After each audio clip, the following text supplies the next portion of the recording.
Hello and welcome to Roundtable. What is behind the idea of three Western Balkan nations ending border controls with what's been called a mini-Schengen, their version of the EU's free travel arrangement?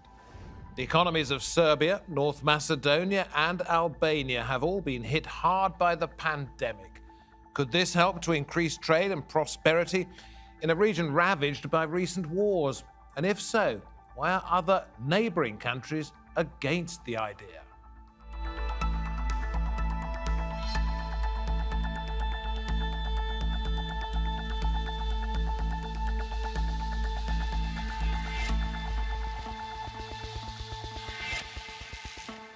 Very good to have your company. I'm David Foster.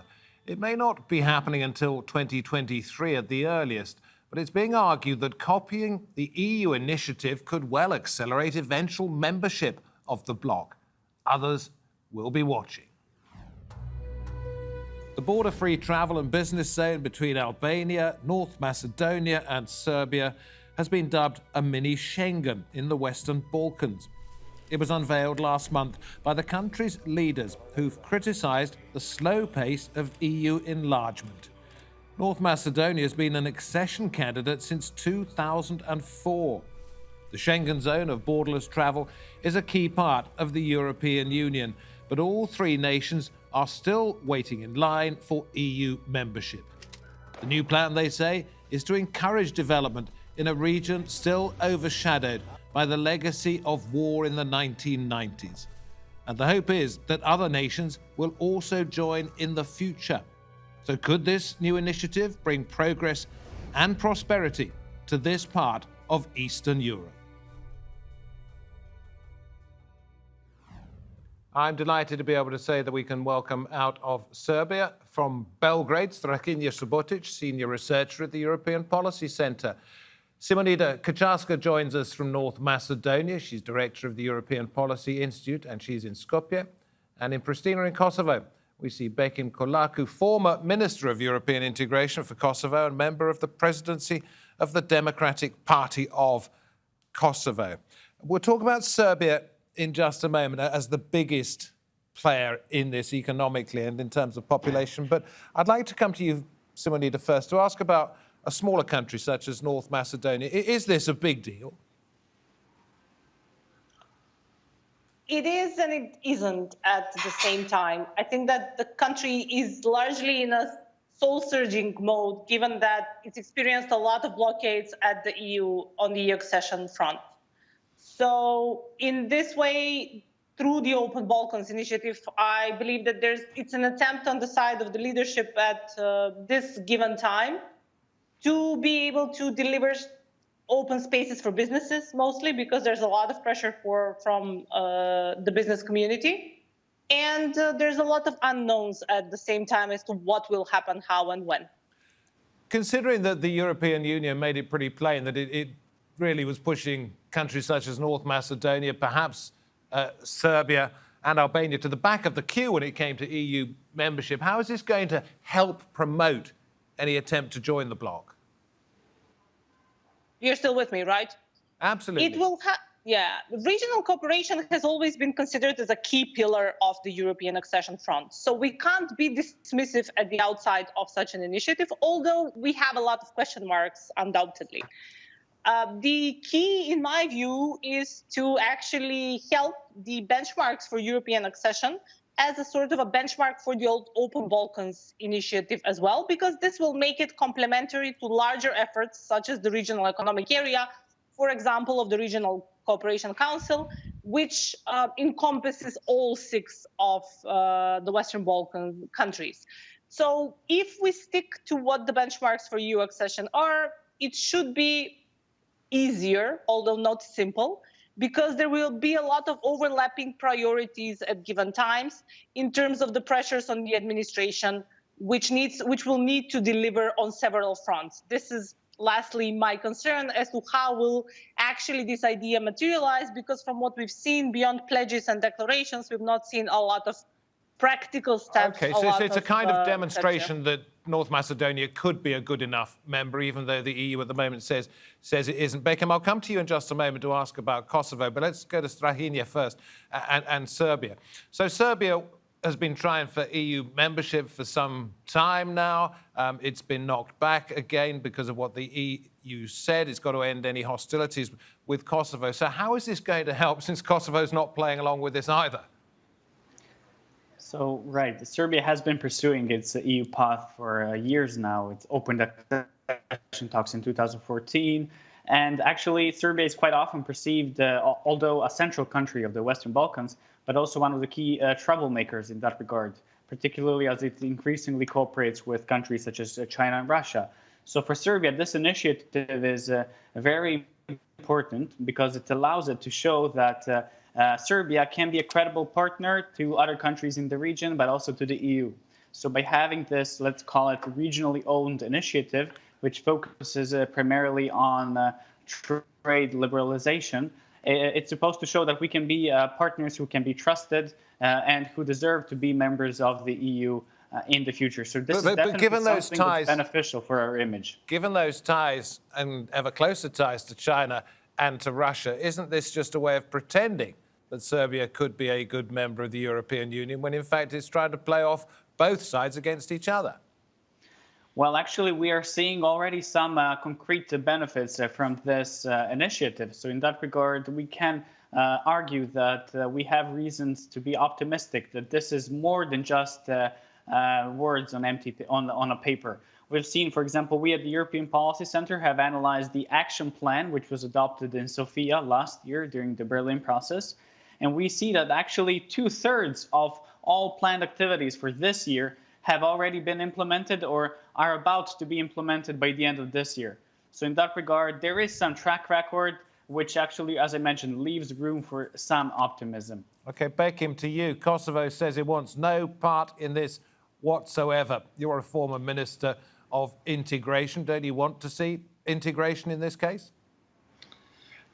You rightly said that for Kosovo, there is a big skepticism with regard to this initiative, not because Kosovo wouldn't like, to be part of any regional cooperation initiative, and because this is what we needed, what we need mostly in the Western Balkans, but simply from the point of view of Kosovo, the whole initiative, the way how it started, when it started, the first meeting when Kosovo was excluded, and then seeing this initiative as a duplication, or in the worst case scenario, as an initiative that could undermine the Berlin process and also the European integration path. The current government doesn't seem inclined to join at all this initiative. And there are reasons behind that. And as I said, it is difficult to see this initiative working in practice, having still the so-called process of normalization of the relation between Pristina and Belgrade, between Kosovo and Serbia, actually. So this is what I want to get at.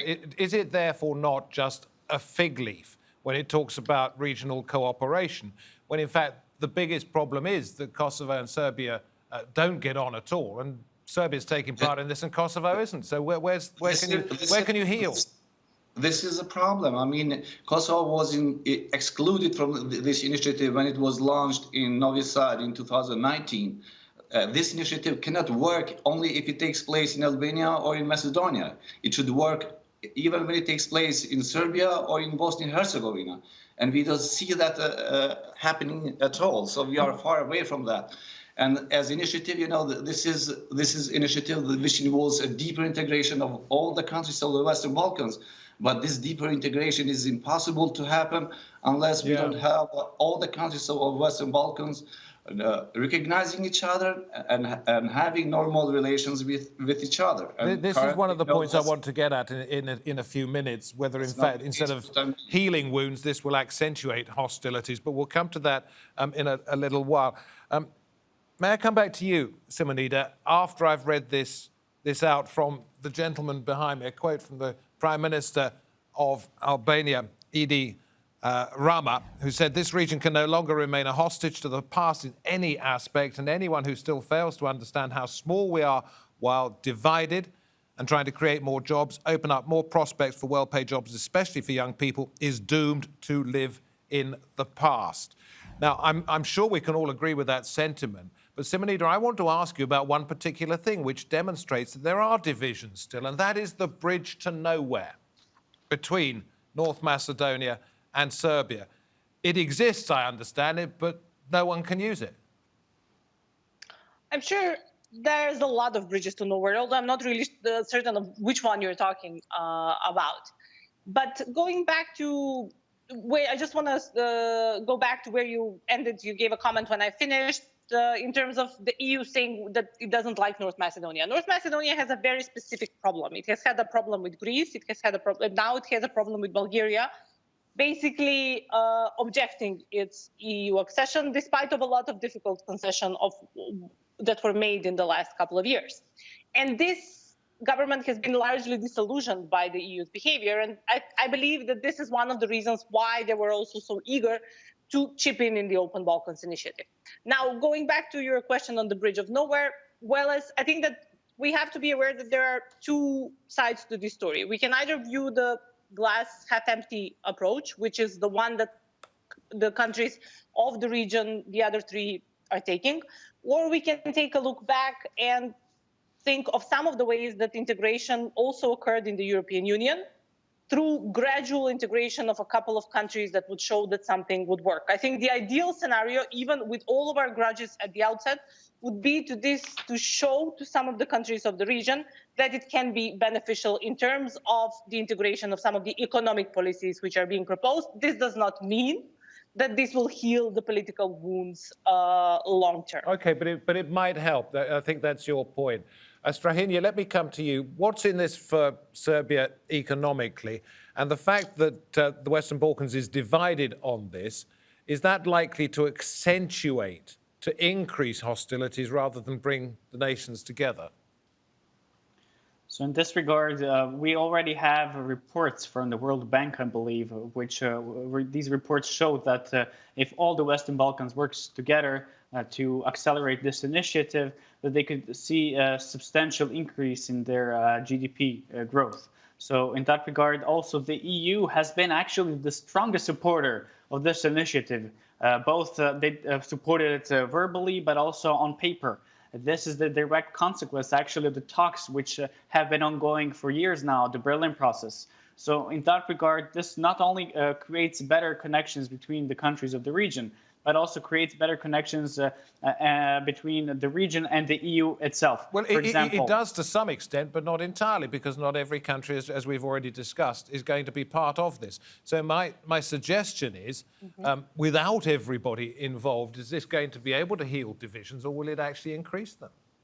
This will actually put pressure on those countries which are not participating at this moment to join once they see that the three active members are actually having concrete benefits, short-term and long-term. I believe that the EU will also focus on convincing other countries to join, but also the United States will increasingly focus on inviting all of those non-participating or observing members to join in that regard. Let's go to Bekim on that one. Suggestion of pressure, is there any? And will the United States be leaning on Kosovo and Bosnia and Herzegovina to become part of this? What do you reckon? I mean, theoretically, yes, but practically, I don't see that happening, and I don't see that the United States or EU will put a lot of pressure, because, as I explained, this is not the same initiative which was launched under the Berlin process. It's a different initiative. And we see this as a duplication of the other existing initiatives which were formally endorsed by the European Union and by the United States. And we cannot see this initiative as a long-term initiative. This is a temporarily short-term initiative, because the long-term goal is the European integration. And that should be the goal of Serbia, goal of Albania, goal of North Albania, of North Macedonia, and also the goal of Kosovo. That's why there is not much optimism about this initiative. And we cannot forget the fact that this initiative will involve or will include joint bodies, to oversee the implementation process. But do you not see the fact that the United States might look at this and think, oh, hang on, Kosovo's just staying out of it. It doesn't want to be part of this regional integration. Serbia, on the other hand, is saying, come on, let's all be friends over an issue like this. What Kosovo's doing could well be misinterpreted. Absolutely, yes. And this government is already risking, a lot and has high stakes in this.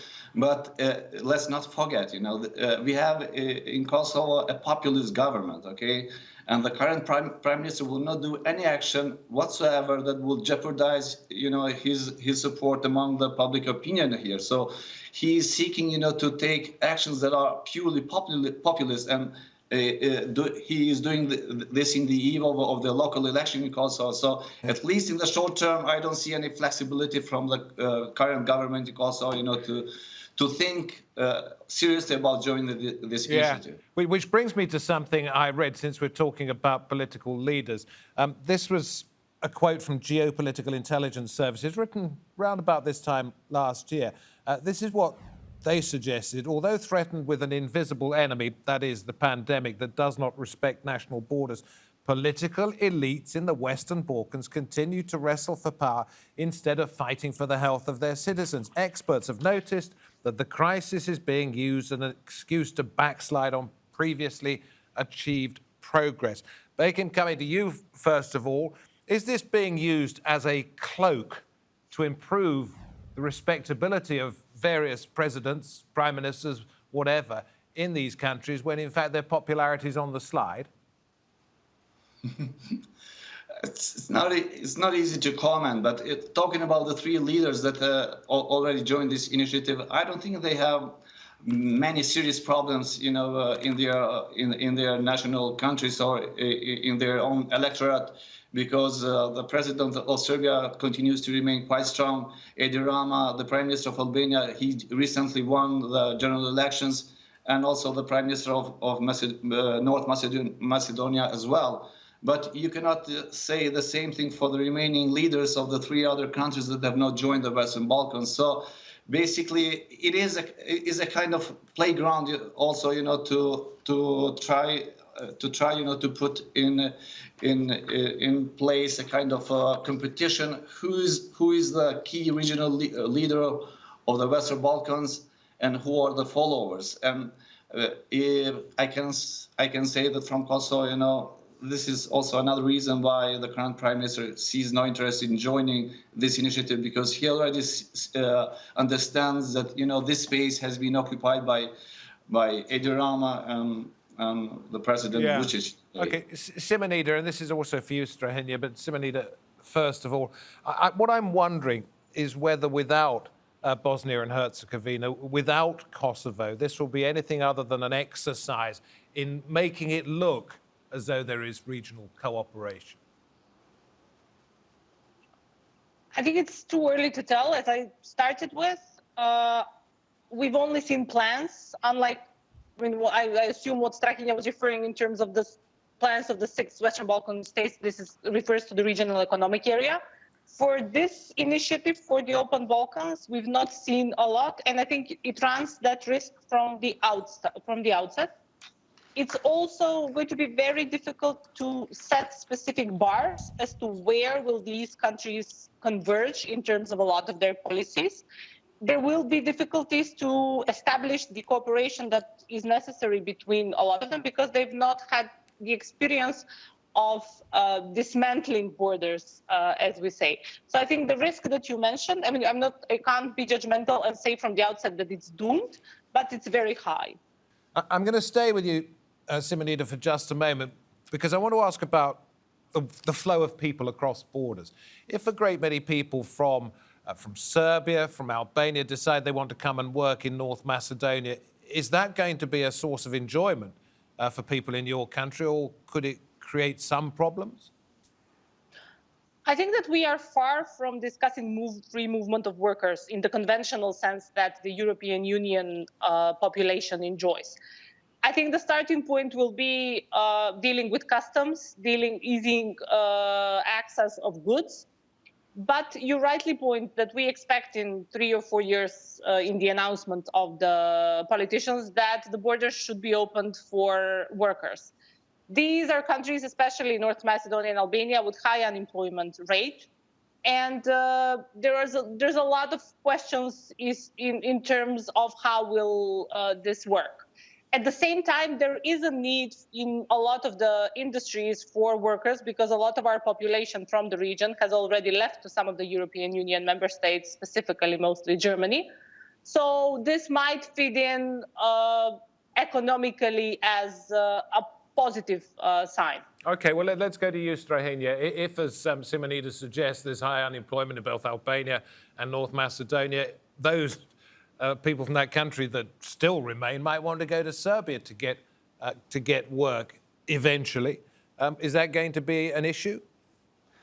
Well, that's a potential, and our government keeps telling our citizens that Serbia is in great need of workforce, especially the lower paid jobs.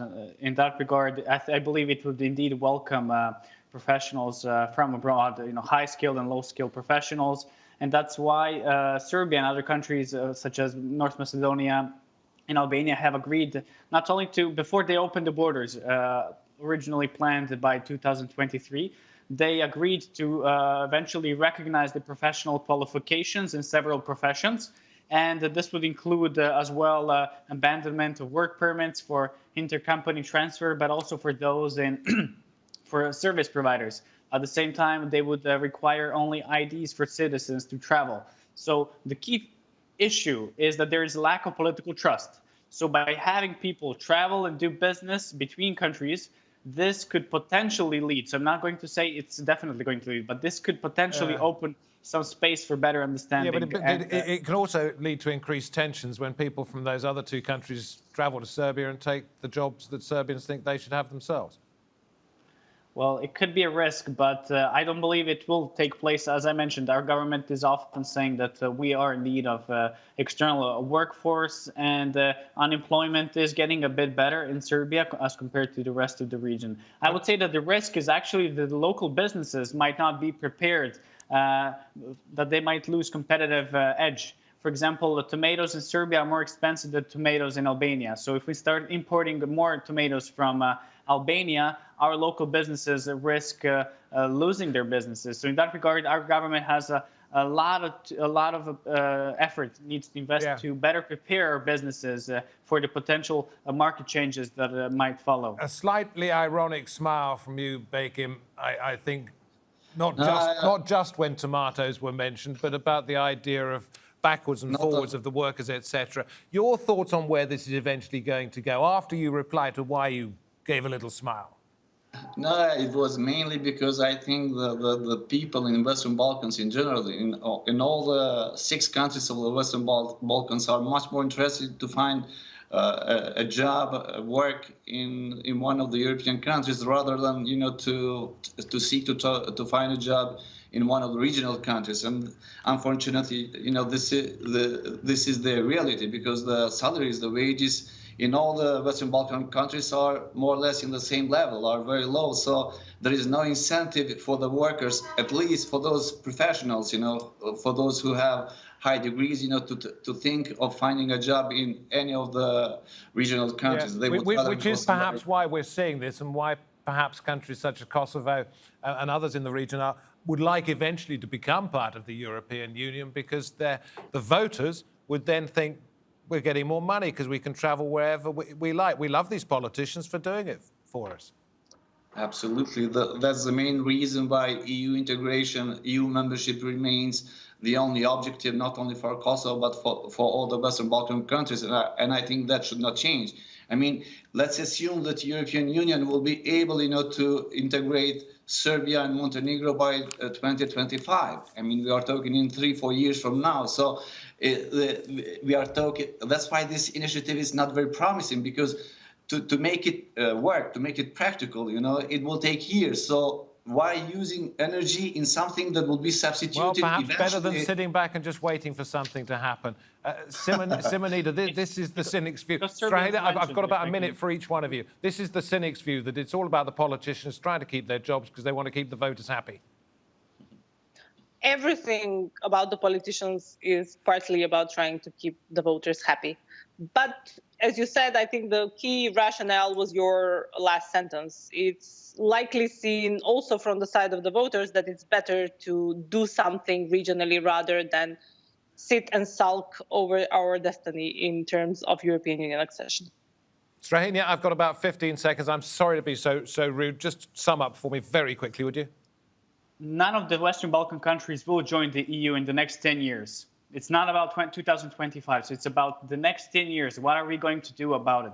That's why this initiative matters. There are already short-term benefits, such as the roaming agreement, green lanes, and the other benefits which we don't have time to talk about at this point. Exactly. The list could go on and on and on. Listen, thank you very much indeed. Unlike those countries that we've been talking about, we have no more time on this programme. So from me, David Foster, thank you very much indeed for watching. Hope to have you with us next time. Until then, goodbye.